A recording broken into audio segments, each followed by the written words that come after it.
Over the many years of the Danganronpa series, we have currently seen three different types of anime. The first one being the Danganronpa animation. I'm sure that if you've watched the channel before, you know my stance on the Danganronpa animation.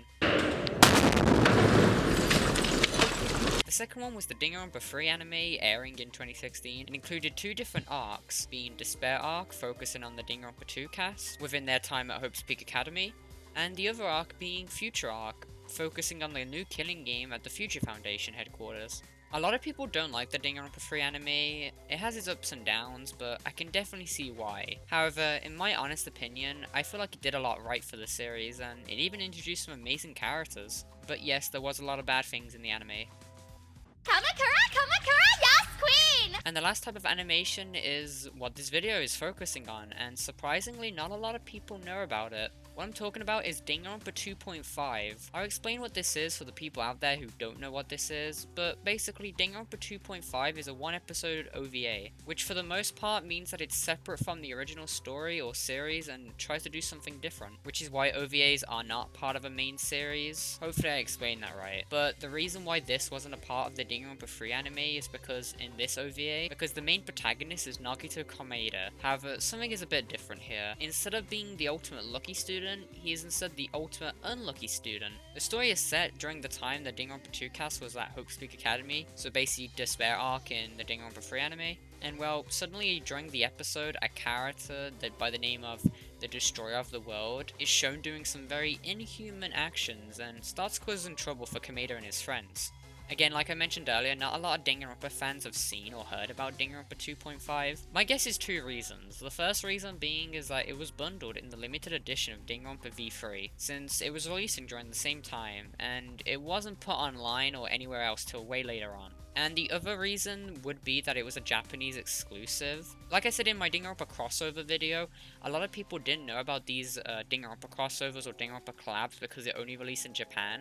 And I feel like that's the same case here as to why when I mention it to people or when other people mention it, a lot of Danganronpa fans don't really know about it. And it didn't even receive a dub either. It did really, obviously it got a sub, but it didn't even get a dub like the whole Danganronpa 3 anime did. So now that I've explained it all, we're gonna go ahead and discuss some things within the episode, mainly because I've been watching it again recently and it's very interesting. I would love to talk about it. And like I said, not many people have heard about it, so I would love to introduce some more people to it. So if you haven't watched it, it's only about 20 minutes or so. Go ahead and watch it yourself. I would highly recommend it. But please watch out because there will be spoilers I'll be talking about within the episode here. So if you don't want to hear any spoilers or if you don't want to hear my stupid commentary, then go ahead and watch it. It's out there. I'm not going to tell you how, but you can do it on your own.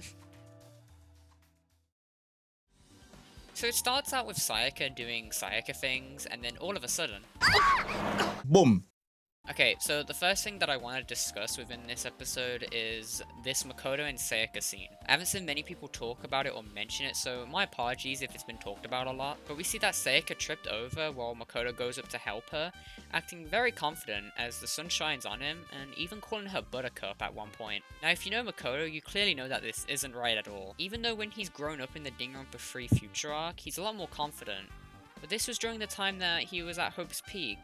So, I don't feel like at this point, or well, I don't know, but I just don't feel at this point Makoto would be calling Sayaka Buttercup. And he even calls her darling later on. In addition of this, the fact that he completely ignores Komaeda after being hit by a car, when you know the real Makoto would care about all parties involved in this situation. So like, also, yeah, okay, so I didn't explain this, but spoiler for the rest of the episode, but it does turn out that this is all a dream / a simulation of Komaeda's thoughts after Danganronpa 2 happened. It's also very interesting to see throughout this episode that Komaeda keeps turning into this blue shaded person thing, since in the anime, this is how they show a character isn't important to the series, or just a background character, and the fact that Komaeda keeps switching between the two to me shows that even if Komaeda thinks he isn't an important person, the people around him are trying to change that fact, which is why earlier there's a scene where Komaeda is this blue shaded person just talking about himself, but then as soon as Fuyuhiko and Soda approach him to talk to him, he turns back to normal, and he isn't this blue-shaded person anymore. Which to me, during this, it shows how much care or how much importance he feels on other people rather than himself, which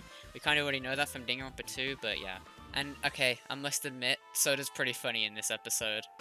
放課後お茶でも飲みませんかって言ったらいいですよって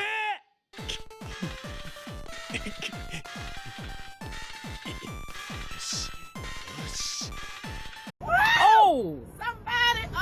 And I'm not sure if this means anything or not, but when Kameda starts acting very menacing and serious with his speech towards Fuyuhiko, we constantly see this giant tower in the background, or, well, next to him in some cases. Well, this is actually where the World Destroyer character gets first introduced, so I'm not sure if this actually has meaning or not that we constantly see it during his speech, but it's definitely interesting to see it.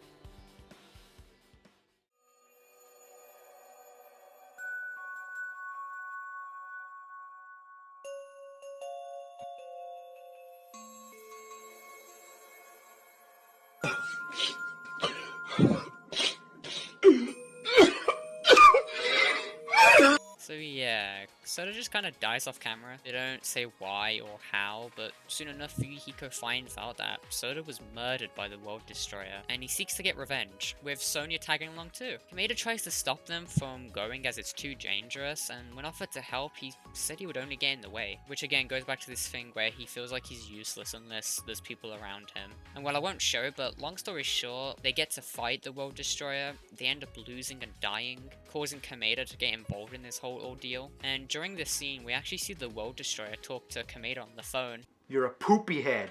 When we spell it out, you're a poopy head. And when he mentions his name, we see a quick flashback to Jabberwock Island, with one of the quick images being his death during Danganronpa 2, where you see him being stabbed and the remaining students stand at the doorway as the fire ensues. I don't know about anybody else who watched this, but when I first saw this, I genuinely got chills and feel scared as the World Destroyer tells him that he's gonna destroy everything in this world. Boom. Boom. Boom.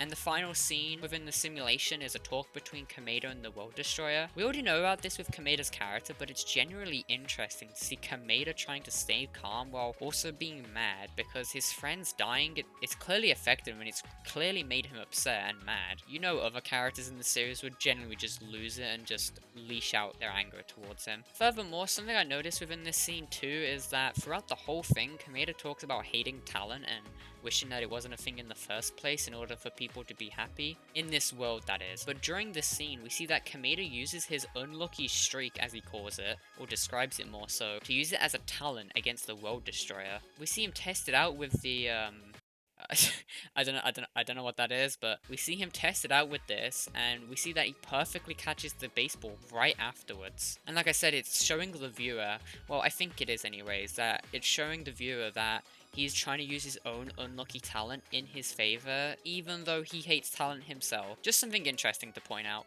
And then Kameda just destroys the whole building to take both of them out together. It don't. It don't go down. Robert, it goes down. No, it don't. It do go down. Oh! Don't! And well, it ends on this little conversation between Danganronpa 2 Kameda and the World Destroyer. A lot of people don't think it's Hajime and Izuru, but when Kameda asks if it is Izuru, he says more precisely. I feel like if it wasn't Hajime or Izuru at all, he would have just said no. But the fact that he says more precisely makes it to believe that we are sorta right when he calls him Izuru, just not 100% right. Oh, and they talk about that due to Kameda's death in Danganronpa 2, the trauma of it sent him into this other world that was created within his mind, which is kinda crazy to think about how much Kameda's death impacted not only everybody else in Danganronpa 2, but also himself. And then blah blah blah, Kameda does his 100th hope speech or whatever, and they both exit the simulation. Boom.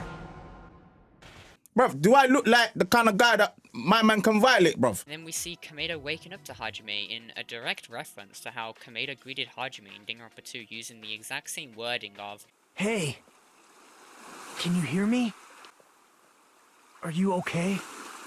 and like I mentioned, with his death affecting himself, it's told that he is the last person of the Danganronpa 2 cast to wake up. Well, except for a certain somebody. And lastly, to end it off, we see this small scene with Kameda hugging Soda and Fuyuhiko, saying the words, "It wasn't a bad dream at least." I feel like this part is very heavily looked over. I've seen many people say that Kameda didn't care for his friends or classmates because of the events that happened in Danganronpa 2 Chapter 5. But we see that even though he said to the World Destroyer that this was definitely a world in need of destroying, he still hugged his two best friends in that world and said it wasn't a bad dream, implying how much he appreciated them and cared for them during the time.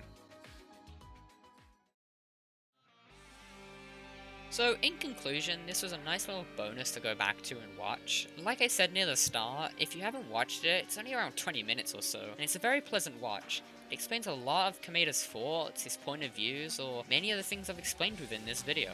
I'm honestly not sure if we will ever get another anime for Danganronpa or even an OVA, but I believe that this episode is just a one-time thing for the Danganronpa series, so I don't think anything like this will ever happen again. I would love to see it happen again, but in my personal opinion, I don't see it happening. Anyways, yeah, I think that's all there is for this video. I just hope in the future we can get a Monotaro OVA, you know. Now that would blow up, like what, 27 million views? I guarantee it.